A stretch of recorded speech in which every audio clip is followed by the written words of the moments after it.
I'm completely and mentally stable. This is the Legacy Armada Megatron. Come on, give it your best shot. Megatron, that guy's the worst.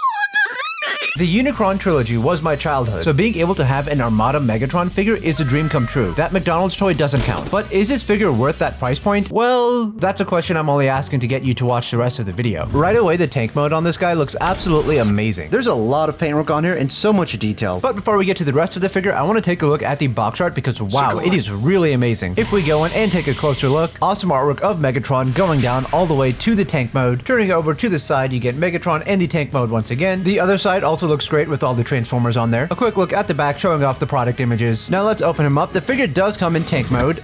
The figure does come in tank mode, so we're gonna take a look at that first. Starting off, a look at the Decepticon insignia. It looks really nice on that silver panel. You get some really nice orange bits on the figure. There's a lot of spectacular detail on the figure, and that silver paint really brings it out. But even the detail on the unpainted sections look really good. And he's a very menacing looking dude. Who are you supposed to be? You may call me Sheila. The sides of this figure look great. I like how they added wheels inside the treads. It just adds that touch of realism. And if you take a look underneath, you can see the tank treads. You got those Decepticon insignias for the robot mode. Some more nice detail over here. He does have 4 wheels on him, so he can roll around. Now for the figure's accessories, he doesn't come with any. I do wish he came with a knife like the original one. Now this piece does come separated in the packaging, so make sure to keep an eye out for that. You have something of mine. Give it back immediately. Now this top section can rotate. We can bring it up there, and if we rotate it the other way, it'll go all the way there. I do kind of wish it could spin all the way around. It's very limiting, even in the robot mode, and doesn't let me give Megatron a penis. Let me have this, Hasbro, please. But overall, you do get a very menacing and badass looking tank mode. This is one of the best tank modes I've seen on a figure. I mean, I don't own a lot of Transformers figures that turn into tanks, so I can't really say much there. Now this figure doesn't have the same gimmicks as the original, which I don't own, but I know that one had a firing feature, minicon ports, and sounds. This one doesn't have any of those. Those Armada figures were heavy in gimmicks. Like, you're telling me you want to miss out on this sound?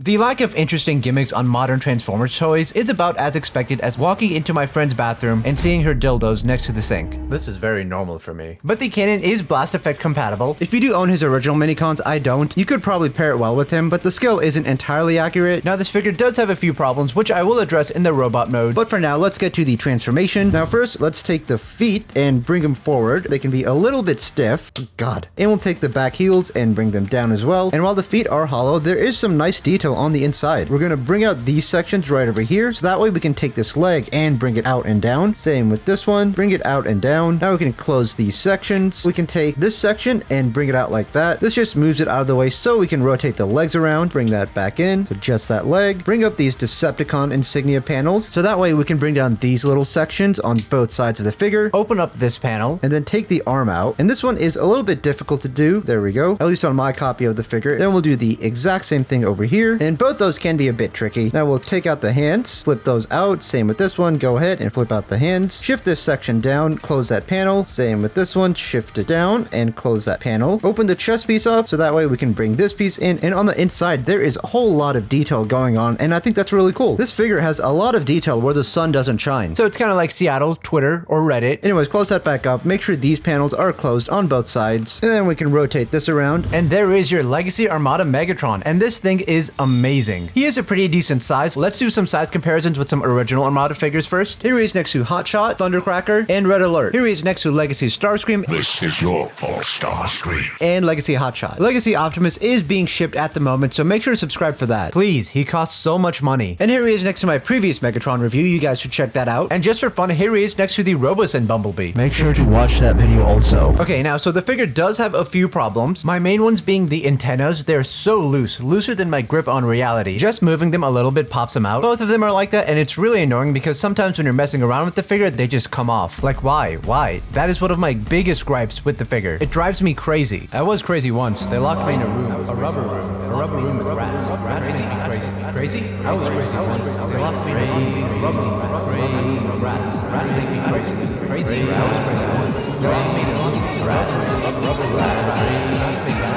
Crazy? I was crazy once. Next, I have a problem with these shoulder pieces, and I'll get to that later. But other than that, let's take a look at the rest of the figure. The head sculpt on this is absolutely amazing. I love it. I love the red eyes, a little blue over here. The face sculpt with the nose and mouth are very Armada accurate. I like the asymmetry on the chest, just like in the anime. And And you get some tiny, nice molded detail inside over here. The Decepticon insignia with the panels, once again, looking great. The abdomen section with that nice silver and some more tiny details on the purple bit. Down over to the arms, both looking really great. And I do like how they have different designs on them. All the way around on both sides, the arms are entirely different sculpts. The same can be said about the legs, including his thighs. If we turn it around, we can see that the designs here are different. And while we're at the back, you can see some more designs over here and underneath this part of the tank, and some more really nice stuff going on over here. Now I will say, I don't like how these gaps are over here. I kind of wish there were some panels to close this off, so that is unfortunate. Now back further down the legs, they are nice and blocky. A lot of the designs I already mentioned in the vehicle mode, so I won't go over them again, but they do look really great, I think. This figure is absolutely great. He also has a lot of 5mm ports on him. You have some over here,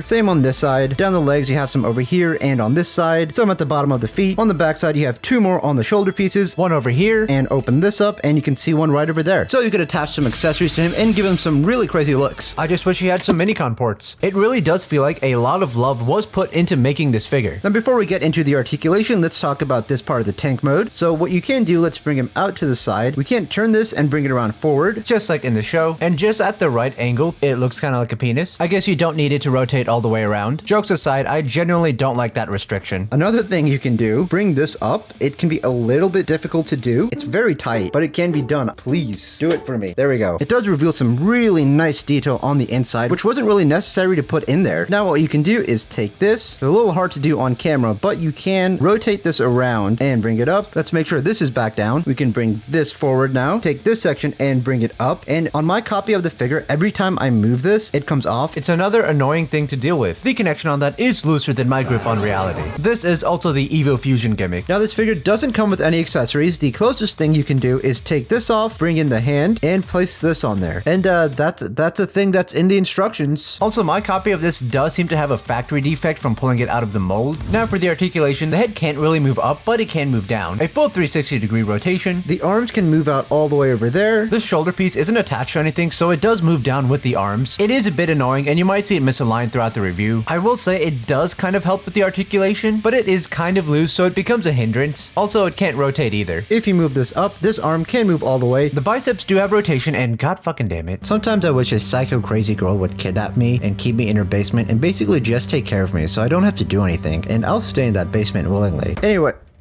You get a wonderful bicep rotation. An elbow bend that goes past 90 degrees, hand rotation, waist rotation, foot can move out, and it is on a ratchet joint, so that is pretty cool. You can bring him out to the side and bring him back. This does get in the way. Move it to the side and you can bring the legs back there. Leg rotation and a knee bend that is also on a ratchet joint. You don't get a whole lot of that now on Transformers figures. There is a foot pivot, and when you do that, it does reveal some detail inside. Now, if you wanted to, you could take the Legacy Star Saber and give it to him. And that kind of works. It does feel a bit too small for him. Now, from what I've seen online, this figure does seem pretty faithful to the original. He does seem a little bit limited in articulation, but that is because he's based off an old design. So with what they were able to do, I think they did a pretty good job. Now, if you enjoyed this video, check out this other video over here, and a big thank you to all my patrons who support me on Patreon.